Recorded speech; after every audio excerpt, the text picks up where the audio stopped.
We are just 8 days away from the mighty Australians taking the field, and we all know when they step onto the field in an ICC tournament, they are a team to beat, no matter how many favorites are there in the other sides. We have Jake with me. Jake, you all, ladies and gentlemen, can see his face, and you all know what he has brought into the social media as a whole in India. I'll start with proceedings.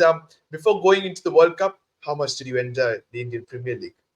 Uh, every it was absolutely amazing for me. The experience, it's a money can't buy opportunity, and I met so many wonderful people, made so many wonderful friendships, and created so many memories there. And the IPL is unmatched, in my opinion, anywhere around the world. The atmosphere is insane. And obviously the gameplay this year for me was just absolutely unreal. How many runs were scored in some of the games is just like absolutely unheard of. And yeah, overall, just had an absolute amazing time.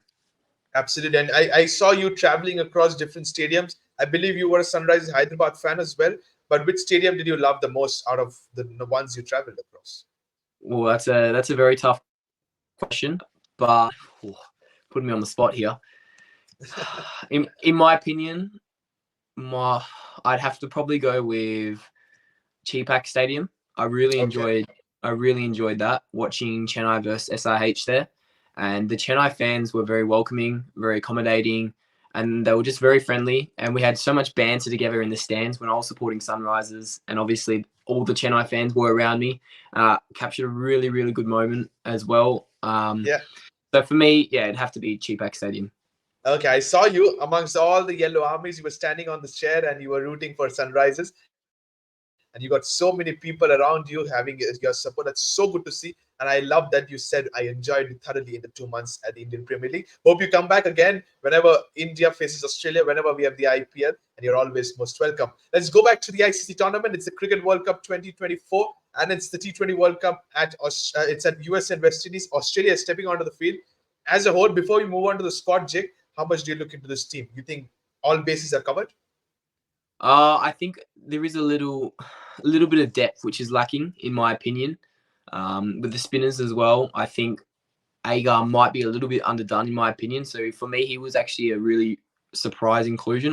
He was the one I did not expect. So I don't think all places are covered, but majority of positions which are important for us are filled. Okay, so you are going with that. You have given your opinion. Let's straight away look into the squad for the T20 World Cup 2024, Australia.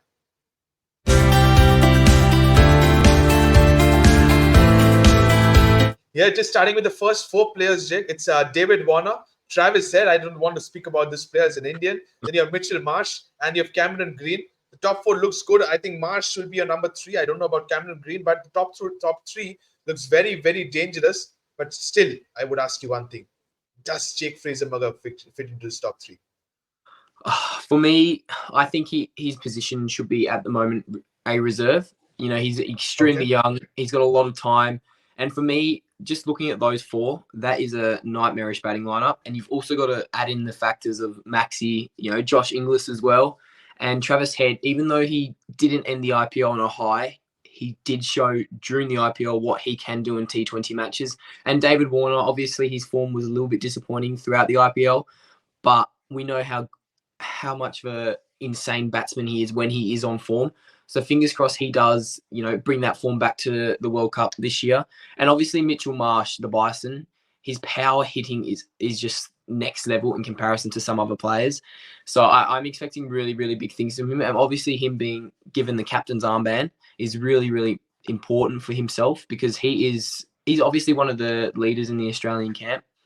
And Cameron Green, I think for the back end of the IPL for RCB, he showed what he can do. He can hit big sixes. So for me, I think that's the top 4. Honestly, maybe Maxi at 5 or something, but for me, I think that should be the top 4. How big a hand does Cameron Green have? I think he's always labelled as Australia's next best thing. So I don't know, even as age grows. But for me, Cameron Green, I think his form is so important for us because obviously you saw during the RCB versus RR final, his bowling almost changed. his bowling did Yep. change the game, and it almost ultimately won RCB the game. So for me, his bowling is really important as well as his batting, because if Australia does have, let's say, they do lose 2 early quick wickets, and then, Mitchy Marsh and Cameron Green are in together, Cameron Green can hold up his end, but also at the back end of his innings, he can just go absolutely berserk. So I think he is going to play a very pivotal role in Australia's World Cup campaign. Okay, so you're saying Cameron Green will have a pivotal role in the T20 World Cup in the playing 11 for Cricket Australia. Now I bring to you the next 4 players, the 2 wicket keepers, Matthew Wade and Josh Inglis. Then you have the 2 hard-hitting batsmen, Glenn Maxwell, who I think is a no-brainer at number 5. You said Cameron Green. I think there has to be a choice between either of Green or Stoinis.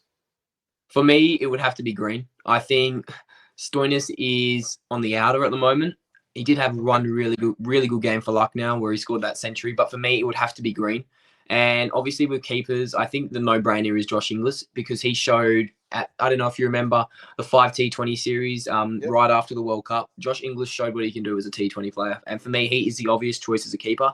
And then Maxi, although he didn't have the best IPL campaign, we all know that Maxi, when it comes to donning the green and gold, he steps up for his country.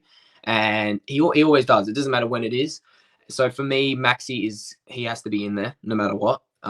There's no other choice. We show what he was like. I know it's 2 different formats, but the ODI World Cup, he just absolutely insane. So Maxi and Josh Inglis, for me, would be those 2 there. But Indian fans will be asking you, what's the difference between wearing an Australian jersey but not wearing an RCB jersey and performing the same? Well, as an Australian myself, I can tell you that our national players would 100% choose playing for Australia than any other team in the world. And there's no greater privilege for us as an Australian than representing our country. And also, like myself, when I go over to India watching Australia play over there, there's no greater privilege for me than singing our national anthem in another country as well. So that's it, and just a different mentality as well when it comes to playing for your country. Okay, but you got gone with an interesting choice of Josh Inglis. I understand the reason behind that. But Matthew Wade, he has been your finisher in the T20 format. He has almost won you the T20 World Cup 2021 as well in the semi-final game against Pakistan. But if I talk about this too, once again, I ask you, the middle order doesn't have a lefty. You have David Warner and Travis Head at the openers. After that, there's no lefty. So that's not a concern for you, not having a Matthew Wade in the middle order? No, I don't think that's really much of a concern, to be honest. I think Josh Inglis can definitely hold his own. Like I said, he's shown what he can do in the T20 format. He also showed what he can do in the BBL as well, So for me, I mean, Wade's done wonderful things for Australia, but then, it is a very aging list, to be honest. Matthew Wade isn't getting any younger. And I think, he didn't play. I think he was retained by Gujarat, but he didn't play, obviously. Yeah, he played a couple of games. Yeah, so he didn't hit the he hasn't hit the heights recently as well. Correct. So, and for me, Inglis, like Matthew Wade for the Hobart Hurricanes, it wasn't the best BBL campaign, but on the other hand, Josh Inglis is in form at the moment. So if it was me selecting the team, I would choose Josh Inglis.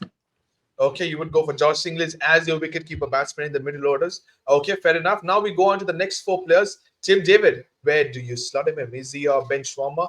Apparently, just because you have a Cameron Green, or is he there in your finisher list? He did not have the best of the IPLs for the Mumbai Indians. Then you come to a world champion captain, Pat Cummins. He will play as a player.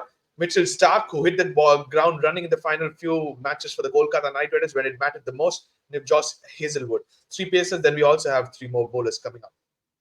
Yeah, so Tim David, obviously, I don't think he'd make my squad. To be honest, he's not in the best of form. He did have the T20 series against New Zealand. He did single-handedly win Australia the game, but for me, he isn't in the greatest form at the moment, and he is no disrespect, but he's quite unreliable when it comes to playing cricket. When he's on, he's on, but when he's out of form, he's out of form definitely. So for me, obviously, those 3 bowlers, Paddy Cummins, Mitchy Stark, Josh Hazelwood, all make the team right there. Paddy Cummins, well, let's be honest, Pat Cummins is no. I don't need to say anything else. I think everyone knows. Right. Neither do I need to know anything about him, to be honest. just Pat Cummins, and we'll move on to Mitchy Stark. Mitchy Stark, he was Kolkata's best player during the final. Getting Travis Head out in the qualifier for a golden duck. And then that Abhishek Sharma bowl in the final. Oh, that was the ball of the tournament, without a doubt. Was an absolute peach of a delivery. So he is back, well and truly back into form. So for me, that's very, very exciting. And as you know, as the World Cup comes, and Absolutely. Josh Hazelwood, he is very, very reliable when it comes to bowling. Obviously, you know, he had a really good ODI World Cup. And then he played in the New Zealand series as well. Took a few key wickets. So for me, those three bowlers 100% make it. But Timmy David, I don't think he'd be in my team. So you said those three bowlers 100% make it. I understand Pat Cummins and Mitchell Stark without a doubt. You're saying Hazelwood makes it, but I somehow feel that Nathan Ellis has a better skill set when it comes to T20 format. But would you still go with Hazelwood when it comes to spinners? Without a doubt, Adam Zampa starts. Do you rely on somebody like Glenn Maxwell to be a second spinner in the playing 11 rather than an Ashton Agar? Yeah, so Nathan Ellis, I think, is a very, very good reserve player to have. But Okay. for me, we do like the spin options. I don't think Ashton Agar is the answer. He's very underdone. I can't remember the last time he played a full season of BBL, let alone now he's been selected in the World Cup squad. I don't even know if he played. I think he played like maybe 2 or 3 games for Perth Scorchers last BBL season, and I can't remember the last time he played for Australia. So it'd be interesting what happens, to be honest, because he's very, very, very injury prone. Obviously, he's got a lot of talent when he's fit and healthy, but you know he's obviously very injury prone. But Adam Sampa would be obviously the first choice spinner for myself. He's just ultra consistent, ultra reliable, and Nathan Ellis. Though I think it's when you did mention that, I think it is a toss between Josh Hazelwood and Hazelwood and yeah. Nathan Ellis. So if, you know, say Josh Hazel gets selected the first game, but you know doesn't have a good game, Nathan Ellis can come straight back in, and vice versa. To be honest, so I think bowling wise, we've got a very fast bowling wise, we've got a very, very healthy option list. But for spinners, if Zampa goes down injured, then we are very reliant on Maxi, and then obviously Ashton Agar would, you know, maybe come in for Zampa. So fingers crossed we don't have to go there, to be honest. Zampa's going to play a full, fit and healthy World Cup campaign. But yeah, it's the lack of spinning options does worry me. Okay, but I just want to ask a little bit about the spinning options you had. The players that impressed me a lot in the BBL sector, Tanvir Sangha from the Sydney Thunder. You had Hustlagu. I think what's wrong with him? Doesn't have a skill set to be part of the international circuit? And a little bit of Todd Murphy, though he is a red ball bowler, but you could have easily gone for an off spinner. But you must have definitely thought about him rather than having a Um, Glenn Maxwell. yeah, Tanvir Sangha is an interesting choice. You know, he was obviously part of Australia's reserve squad for the ODI, and then he had a really good campaign with the Sydney Thunder. And then, yeah, Todd Murphy, like you mentioned there, he is notoriously known as a red ball player. That's where he made his name. But then he had a few good games for I think it was the Brisbane Heat. So yeah, those are two options. I would have preferred Sanger. I think he's got a really good future ahead of him, and you know, instead of Agar, to be honest. But then I also can, you know, appreciate the fact that maybe Agar is chosen purely for his hitting. You know, obviously he's had a few good games with the bat. That's the only thing I can think of that he has got selected over Tanvir Sangha and others. Okay, so fair enough. So you have pretty much summed up the entire squad for the Australian T20 side. Let's take a look into the fixtures for Australia.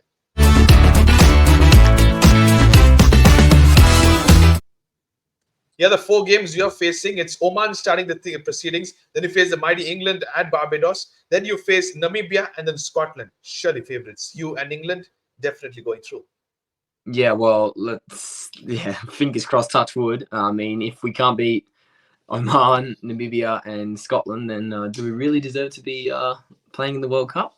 But I mean, obviously, we can't take any games for granted. You know, Absolutely. we've always got to go with that mindset where they obviously they're underdogs. They know all the pressures on Australia when it comes to those 3 games, and we've got to go out there with just, you know, the killer instinct. You know, how we want to win by as many runs or by as many wickets as we can. Every player wants to perform. You know, obviously, we don't want to lap, because that's when doubt does start creeping into our minds, thinking, we've got this in the bag. That's when mistakes start to get made, and that's when I obviously will get nervous watching it. But also, you know, where Oman, Namibia, and Scotland will absolutely jump on top of it and take the opportunities. And for me, England, that's probably the biggest game, because there's nothing more that I love in life than beating the English in something. And so, you know, obviously they've got Josh Butler, Bairstow as well. If he gets a golden duck, then I'll be the happiest Australian.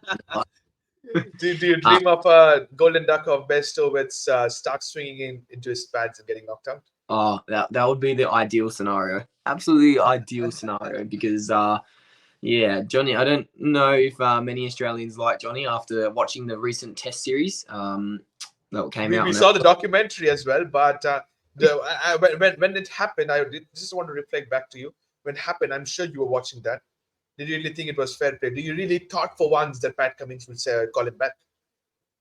To be honest, I did think maybe he might, but then also looking at it, it's part of the rules. You know, Australia did nothing wrong.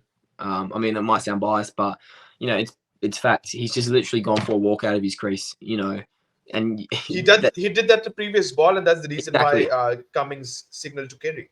exactly right. You know, you can't just leave out and walk out the crease. You know, when the ball's not even dead. So for me, obviously, there was no other choice, and obviously, we want to win. So, you know, maybe in the future, Bairstow should just stay in his crease, and he can avoid all that. Absolutely. So the heat is going on, ladies and gentlemen, when it comes to Australia and England. And I'll keep that waiting because we have a big game coming up in the T20 World Cup when these two face each other. Let's take a look into the last 3 times Australia made it in the T20 World Cup. Where did they finish?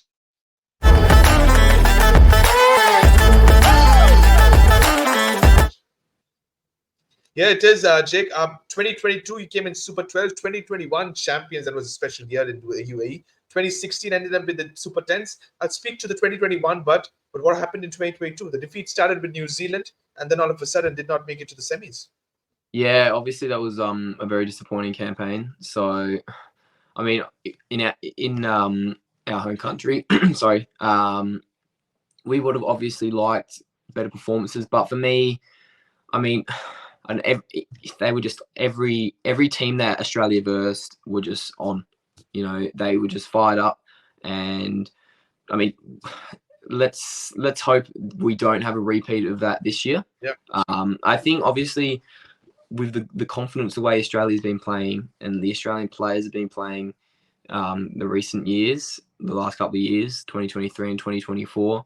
I don't think we will have a repeat, to be honest. I'm actually really confident. Like, I'm way more confident than heading into the T20 World Cup than I was when I travelled over to India to watch the ODI World Cup. And that's what my confidence is, right? And then 2021 in Dubai, that was insane, you know, because it had been a while since Australia won the T20 World Cup, obviously, you know. So, I mean, the squad, to be honest, really hasn't changed much. It's stayed the same, as you can see in those photos. You know, you got three of the top in those 6 players in 2022 are in the squad this year. So exactly, the core Australia is there. Yeah, exactly. So Australia, you know, keeps the squads the same no matter what, which I think is really good because it gels. Obviously, they're a very very close squad as well, which helps. So fingers crossed, this year, you know, there's some more glory. Okay, fingers crossed, says Jake. Let's see. I think I'm fearing Australia, to be honest. The time since 2023, they are having everything going in their favor and they're playing brilliant cricket, to be honest. Let's take a look into the top 5 players to watch out for in this Australian side.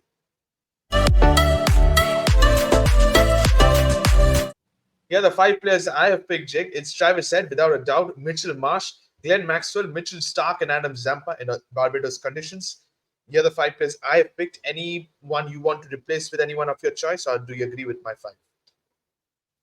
I will agree with your top 5, to be honest. I think they're Australia's most important players. You know, Travis Head, he gets Australia off to a good start. You know, it's you know, we're 1 foot in the door. You know, Absolutely. Travis Head is absolutely pivotal up the top order, and then obviously Mitchy Marsh. You know, he can bowl, he can bat, and his captaincy is going to be really really important. You know, and if he can get going, firing the Bison on all cylinders, then Australia will obviously be very hard to stop. And the same goes for Glennie Maxwell. If he can find his ODI World Cup form, then Australia is going to be in a lot better position than you know, without a fit and firing Glenn Maxwell. And honestly, I back him. I know a lot of RCB fans were very disappointed with his IPL, but for me, I think he will come out for Australia firing. He's got a point to prove that he's still got it, and obviously with the mega auction coming up, I think Maxwell is very very important, and obviously Mitchy Stark and Adam Zampa. Mitchy Stark, Australia's premier fast bowler, and you saw that during the IPL. finals, how he steps up in those really important games. So if he can do that during the World Cup, I think teams like, obviously when we versus Namibia, Oman and Scotland will be very, very in trouble if Mitchie Starc bowls half as good as he was bowling in that IPL final. And then Zampa, he was key, absolutely one of the key players, and he's very, very underrated during Australia's ODI World Cup triumph. And he is going to be obviously one of Australia's only spinners, proper, spinner. And if he fires, then Australia is going to be very hard to stop, in my opinion, especially on those pitches in the West Indies, the Caribbean. I assume I've never been to the Caribbean. I assume it will be quite humid there. I mean, quite humid, quite slow. So you will have the spinners getting a lot of assistance. Yeah. So dew might not come into play, but you will have a lot of humid. A lot of the wickets will turn a lot. Yeah. So there you go. So I think obviously Zampa is going to be very critical for Australia then. Okay, so you have summed it up to 5 players. You agree with me. Thank you so much for that, Jake. So we're done with the top 5 players to watch out for. Now let's take a look into the leaders of the Australian side.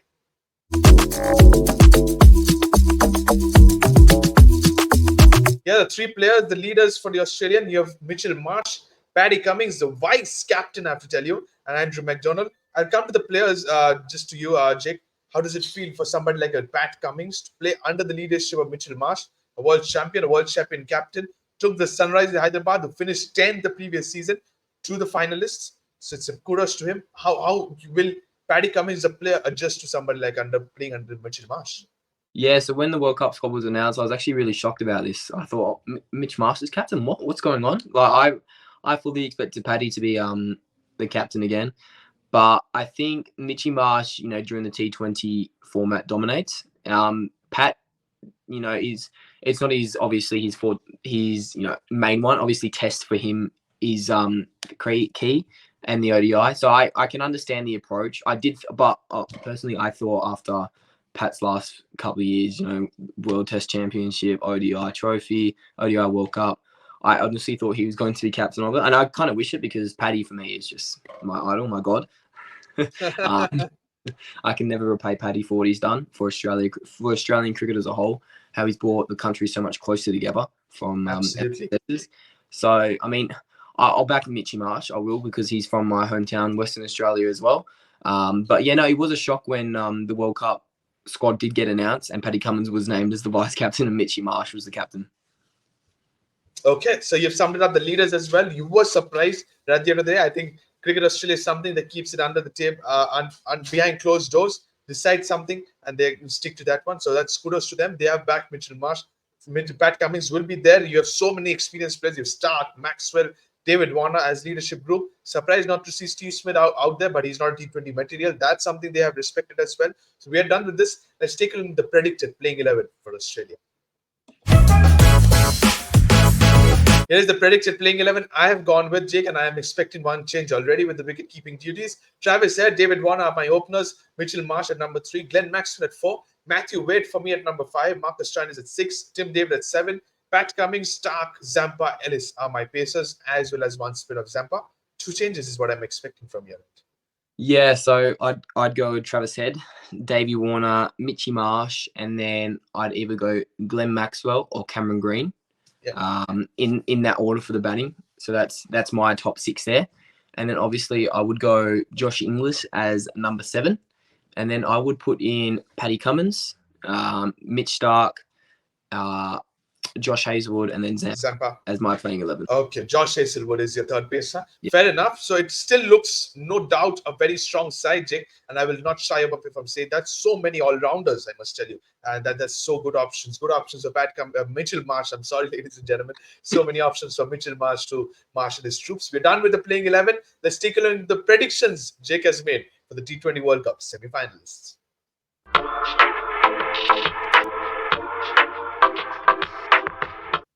So, Jake, if you look around here and there, your name is right at the bottom because you're the 10th guest so far. You've gone with Australia, India, South Africa, and West Indies. Straight away, no more arch rivals in the playing 11 in the predictions. Defending champions England, not there in your list.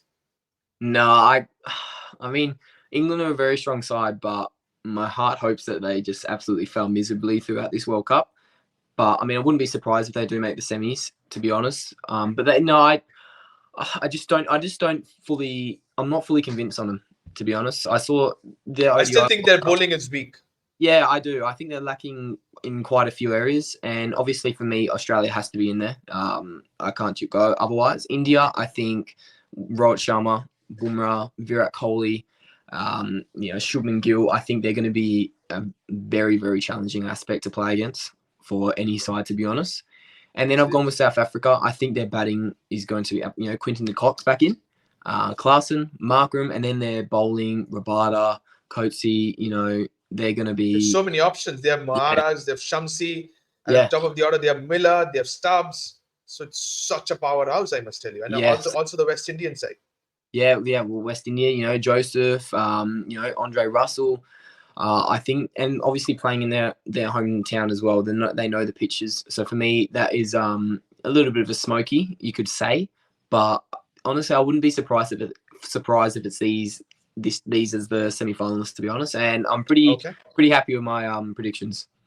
Okay, you're not just the only one. I can see Jihan predicted the same as well. So it's more or less everybody is going with. Even we have Manan has said the same. So Yes. many good people saying the same. Yeah. So very fair enough. Going to this one, Jake, your leading run scorer and wicket taker, Travis Head and Jasprit Bumrah. Well. Jasprit Bumrah is a very interesting choice, but there's so many people picked him. Gone with Travis Head. No brainers there. Yeah, so by the looks, I don't think anyone's chosen Travis Head, which is good. Nobody's gone that. I think common has been Virat Kohli without a doubt. Yeah, Virat Kohli. But for me, I'm going to back my boy Travi. I think he is going to pick up his form like it was midway and at the start of the IPL. I think he is going to dominate this World Cup, to be honest. And I'm really, really excited to watch him. And for me, Okay. Bumrah, I think he's the best bowler in the world. Let's be honest there. He's instant Yorkers or his bouncers, or it gets me excited. And I'm not Indian, but I appreciate really, really good talented players, and Bumrah is one of them. So for me, I wouldn't be surprised if he's leading wicket taker. And obviously, Travis said I'm going to back for highest run scorers. So yeah, those are my two. Okay, so you've gone with an Australian, you've gone with an Indian. I'm predicting an Australia-India final once again. This time, can you give mercy to us, to be very honest? But let's take a look into the T20 World Cup champions, what Jake has predicted.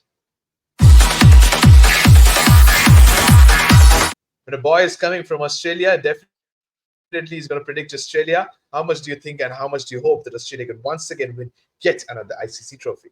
Look, yeah, as an Australian, I will back Australia. But I also think with my head as well, and I just think Australia's squad is ready to prime.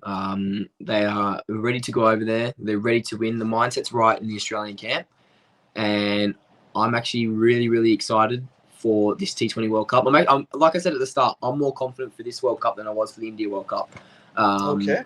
So that says a lot for myself, and I'm backing my country, my boys, to bring home another trophy.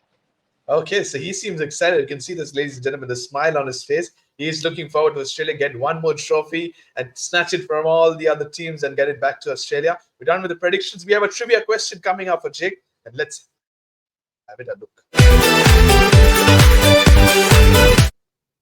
Here's your question, the one and only. Who was the player of the tournament in the 2021 T20 World Cup where you became champion? Here are your four options. Mitchell Marsh, David Warner, Glenn Maxwell, or is it Mitchell Starc, the player of the tournament? I remember seeing a photo of this in the change room. He had it around his neck. Oh, I can't think.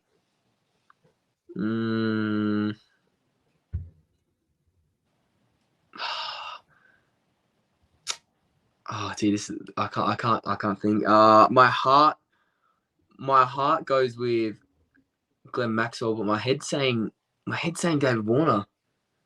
I'm going with my heart. I think it was Glenn Maxwell.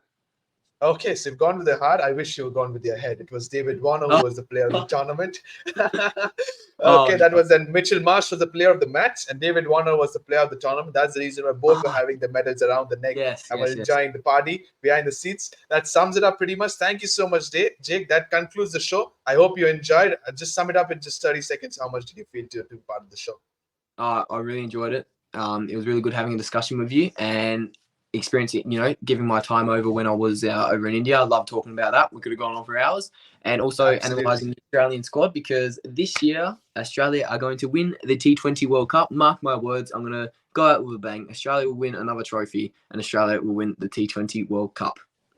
Okay, I don't want to speak about that, ladies and gentlemen. I'll keep it up to there. Thank you for watching this video. Don't forget to subscribe to the Fifth Umpire. Press the bell icon as well. Till then, thank you so much, and bye-bye.